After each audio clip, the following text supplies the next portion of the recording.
So welcome to Asset Finance Connect's series of podcasts on the European asset finance industry. I'm Richard O'Donoghue, and over the next few months, I'll be chatting with industry experts about the challenges and opportunities facing our industry in 2025 and beyond. All this is possible with the sponsorship of Alpha. We'll tell you a bit more about Alpha later in the podcast. Today, we're going to discuss opportunities for increased partnerships between captives and financial institutions.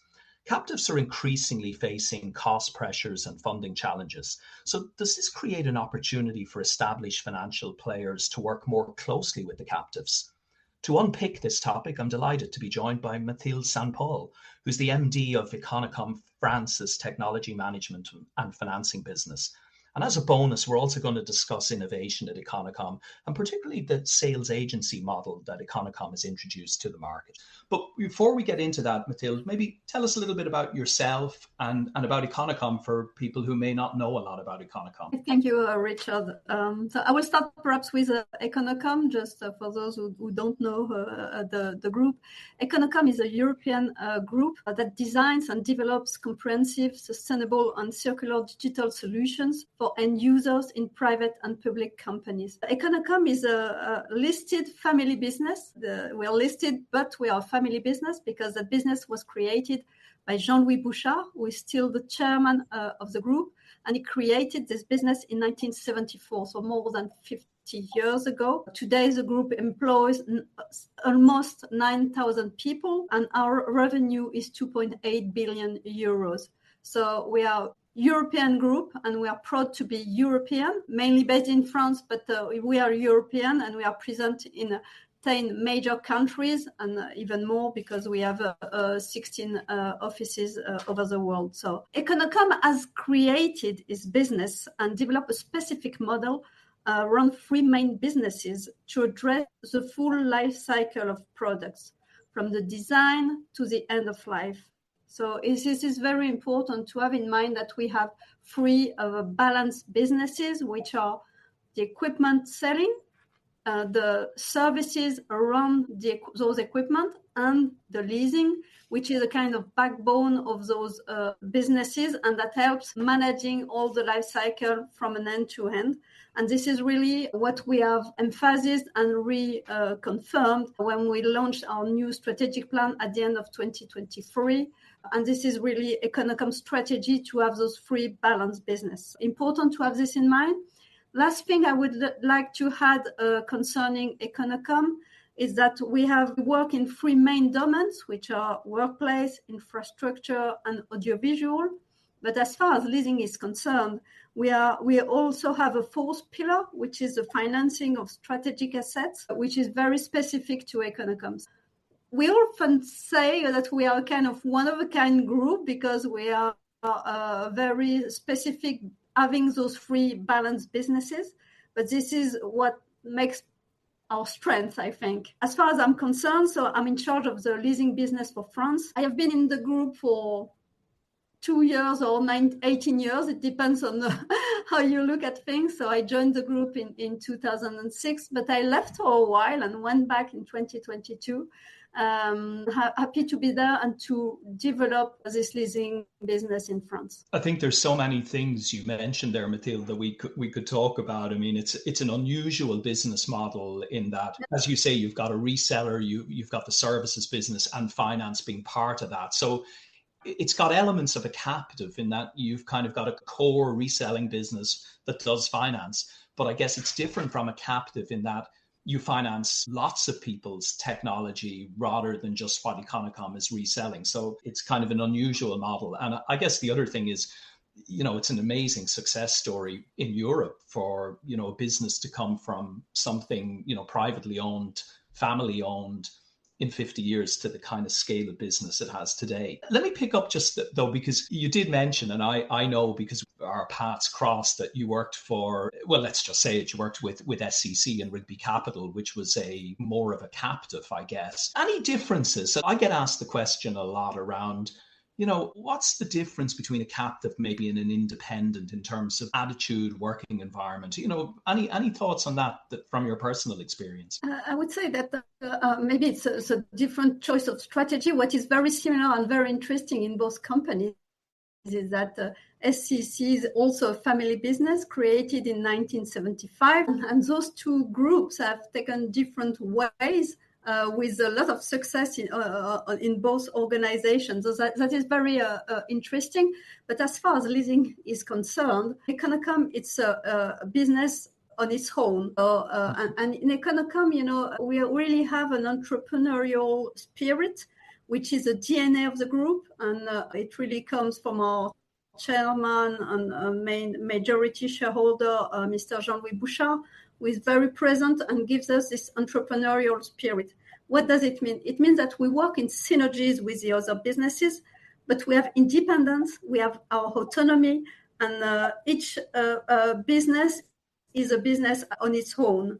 So, and I think this is what is different from, I would say, captive leasing entities, whether they are in distribution companies or in manufacturers. Those captive companies, they are there to serve and to serve the major company, which is a major business, IT reselling or whatever it is, our tool. In Econocom, it is different. We are a tool and we work with each other, but we are also an independent business with our own strategy, our own targets. And I can give you the example of the strategic asset financing. This is out of the scope of, it's not a synergetic business with the other businesses. And we have a real expertise in that business because we have developed our own leasing expertise, our own financial expertise.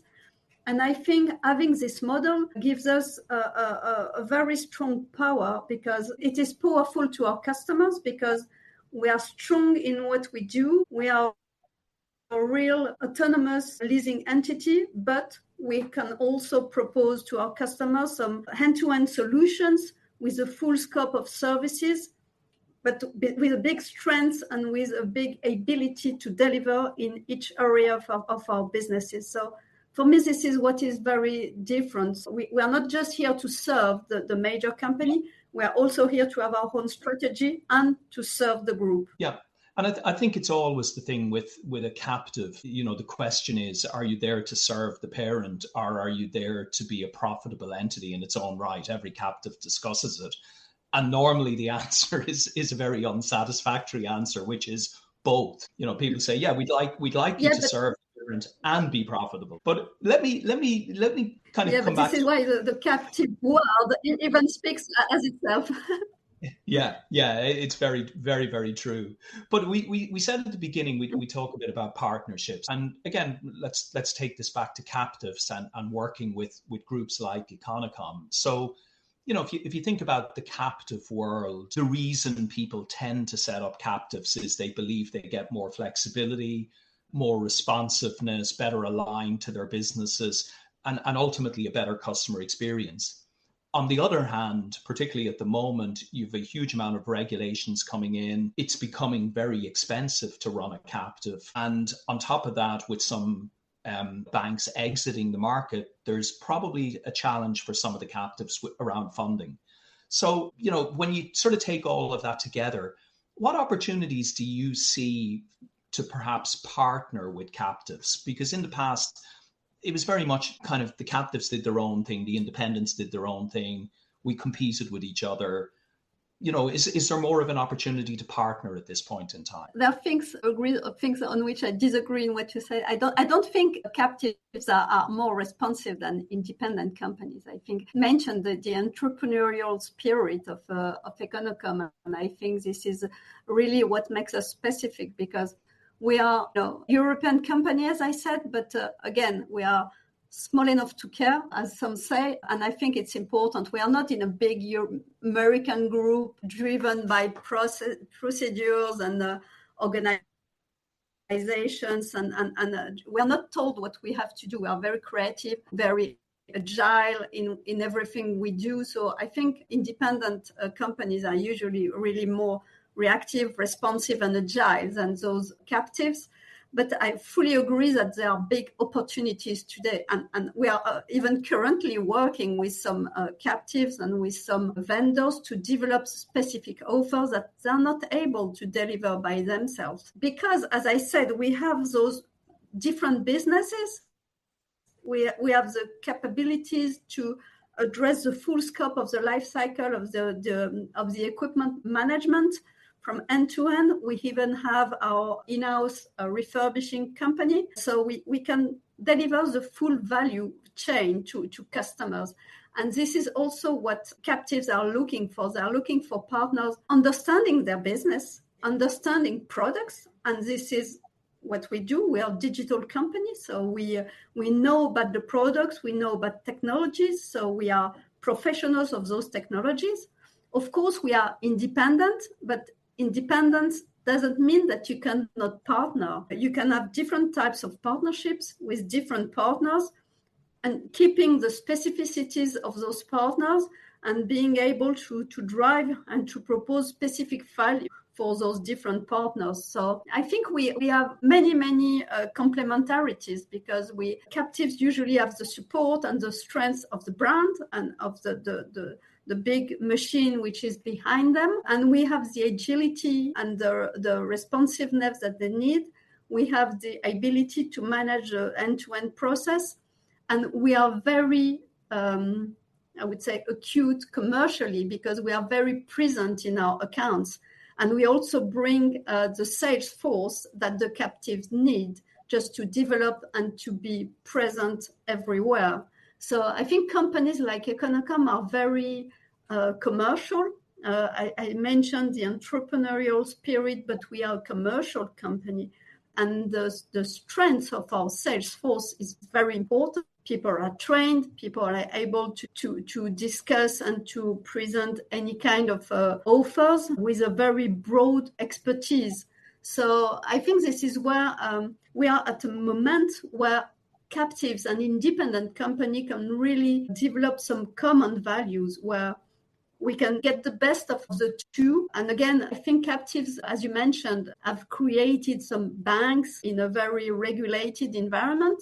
This is something that we have never done, and we don't want to do in companies like Econocom, because we want to keep our liberty. We want to keep our ability to create, to innovate. I think creativity and innovation is also really something very strong in what we do. And this is why we are so successful with our customers. And I think this is where those companies can join, and we can find a way with captives.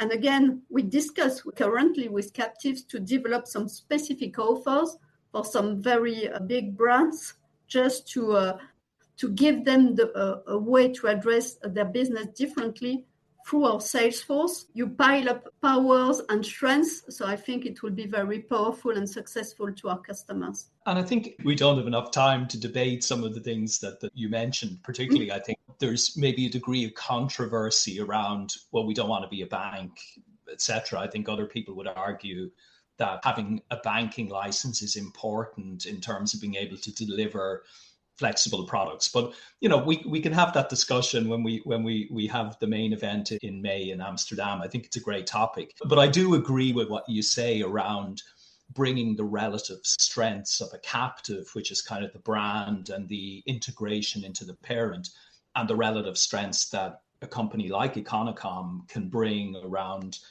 sales force enablement, remarketing, access to a large customer base. So I think that idea of bringing the two together, I would agree entirely with that. There was something else that you said earlier, and I just want to touch on it, because sometimes as well, captives are sensitive around working with a company that's also in the resale or services business in particular. I mean, do you see advantages of being part of a group where Econocom is a big reseller and delivering services? Do you think that that's a disadvantage when you go to captives and talk to them about partners? I would say that it's more an advantage, because this is where the value is. I think the value is in our ability to address the end-to-end and the full life cycle of the product. We can design, we can propose solutions, we can lease those equipment, and we refurbish, and we manage all the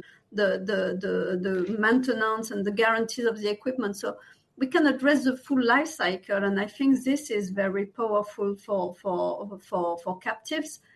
I think the fact that we are a reseller, of course, sometimes captives, they want to work with different resellers. So in that case, we can act as a pure lessor. And this is, we have Chinese walls in our organizations. We are different entities. We are not one legal entities. We are different legal entities with our own P&Ls, which is also challenging for each of us. So this is where we can cope with cooperation. This is where I think you get the most power in the offers, but we can also cope being a pure lessor, a pure financing expert, where we can provide some just rental solutions to captives, or we can cope differently.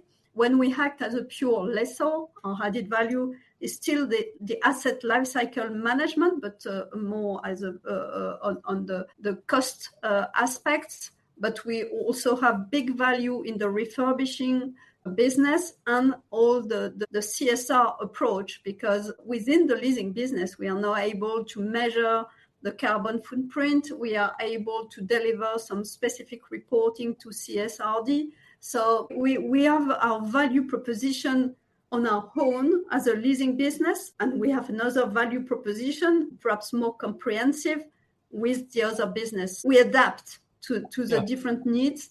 Again, we are independent, so not 100% of our business in Econocom France is made with Econocom as a reseller. I think it's just 1/3 of our business. 2/3 are made with external partners, and we can buy to any of our competitors. So it's a part of the business, and we have no issue with that. It's something that we do every day. I've always argued that, having a partner that understands the culture of a company is really important. And, you're working with technology companies. You've got a resale business, you've got a finance business that's dedicated to technology.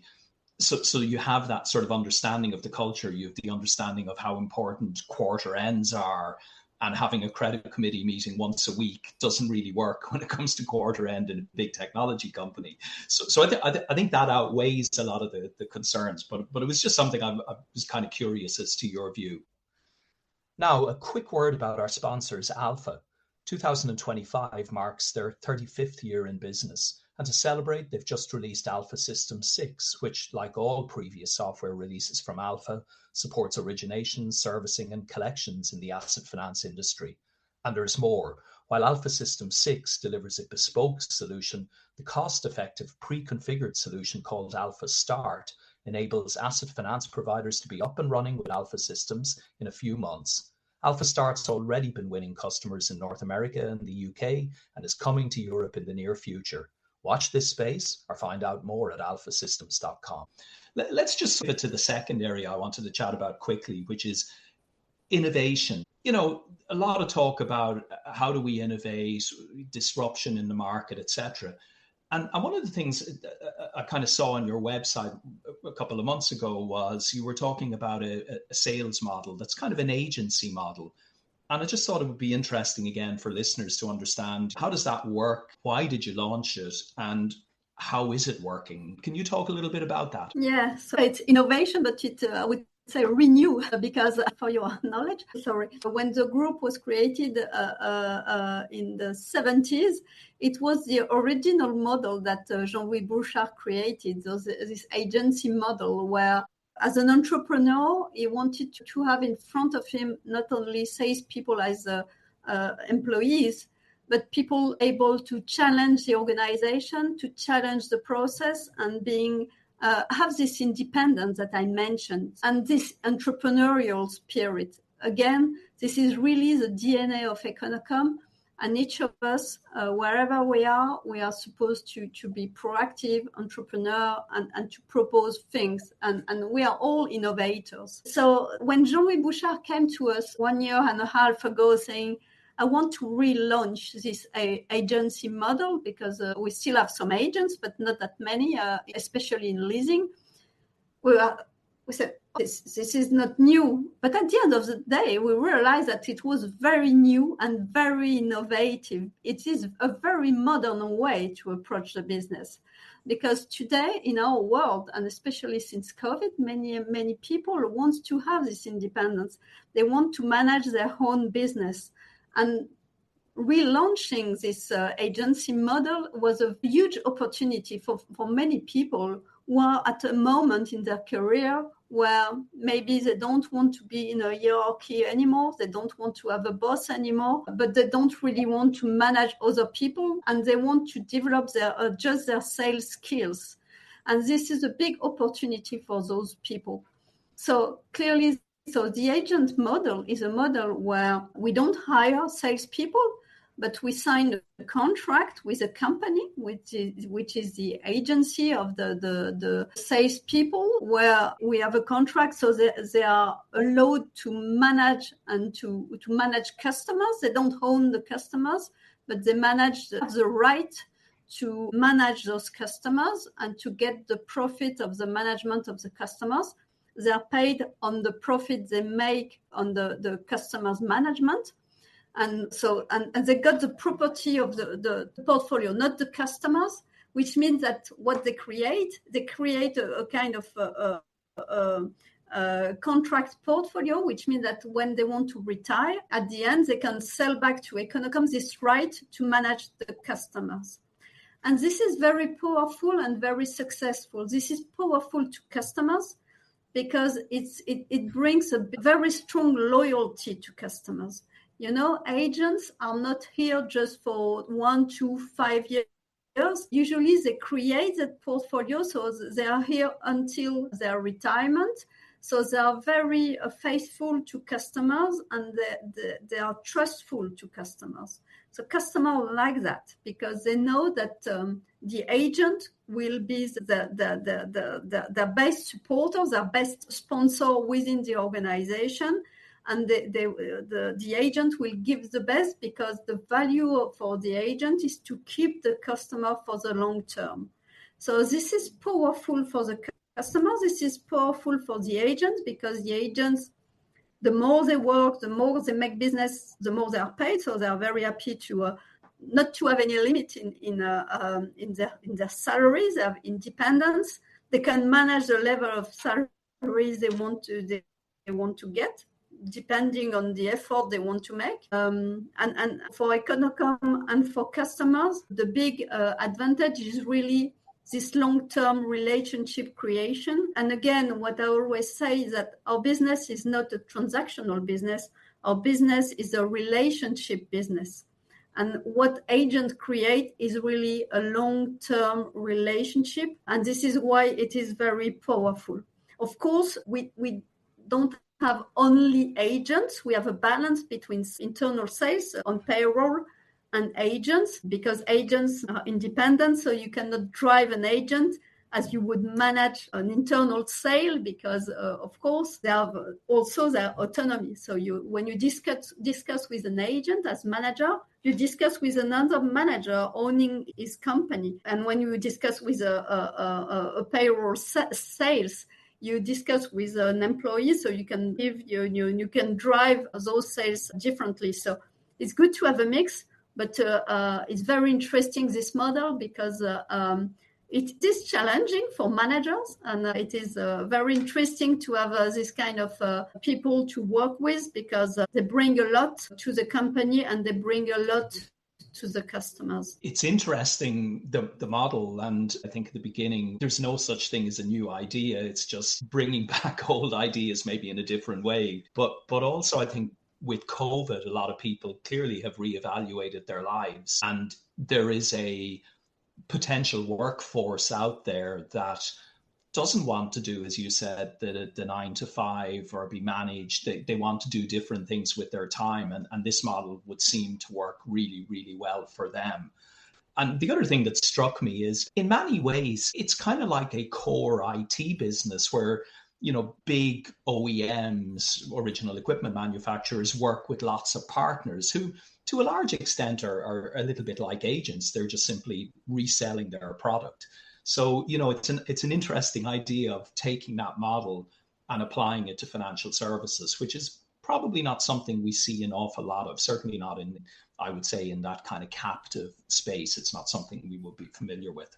So that's, again, really interesting. And it's been great to just chat about, your views on partnerships and this example of some innovation in the market. Let's just finish off. I'm going to let you do a little pitch here.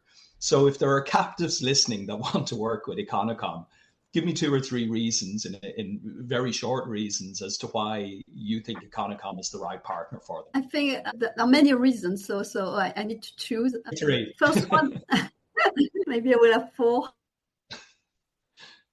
I will emphasize on the sales force. I think Econocom is a very powerful company with strong sales capabilities and extended expertise. What strikes many people when they come into Econocom is to see how much expertise we have in all the domains and how committed people are. So we have sales force, we have people, we are a people company, and it's a very powerful for everybody. So maybe this is the first thing.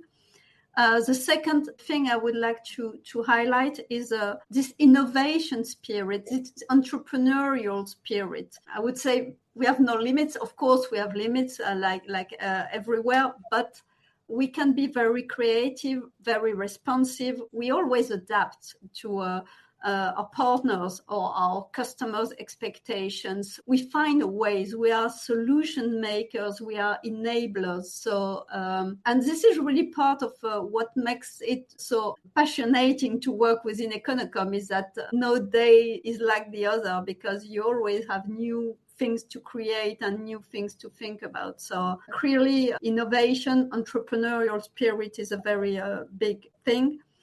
And the third thing I would say is reliability. We have expertise, we have track record, we have the size. I think we are really a trustful partner. As I said earlier, I think the big enough to cope and small enough to care sentence is very compatible with Econocom, and this is really what we are. We have decided to be strong in Europe and to be strong in our 3 pillars, and this is what makes us very unique, very one of a kind. I think no company is like Econocom in the European environment, and this is a great strength and a great specificity. So reliability, innovation, sales force. We are also independent. Maybe this is the 4th thing. We can cope with different people. This is the way we work every day. We partner with different brands, different vendors, and we are able to manage those relationships without keeping our freedom and being able to cope with the different partners. And, as you're kind of going through it, you've mentioned European so many times. And when we think about what's happening in the world at the moment, the geopolitical pressures on Europe, talk about Europe being slow to innovate, being too bureaucratic. What is the future of Europe? And as Europeans, I have to say it's nice to hear you talk about people, which I think is a huge differentiator in Europe, and entrepreneurship and bringing new innovations. And I'm actually very optimistic about the future of Europe and the future of the European asset finance industry. But it is clear that we're going to have to, adapt maybe a little bit, and maybe there is a little bit too much regulation at the moment. But I think I was reading an article recently where it said regulation really is just about doing the right thing. And, I think maybe that is something that's getting lost in this whole debate about just allowing a free-for-all versus having some kind of guardrails that I think Europe is trying to build. So look, it's been a pleasure just to chat through this and hear a little bit about how Econocom is approaching partnerships and how you're approaching innovation. And thanks so much for joining us today, Mathilde, and look forward to continuing the conversation in the future. Thank you very much, Richard.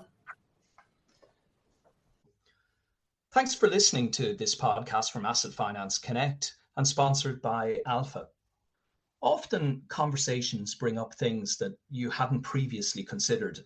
I thought it was really interesting how Mathilde argued that Econocom's European roots made it more agile and entrepreneurial.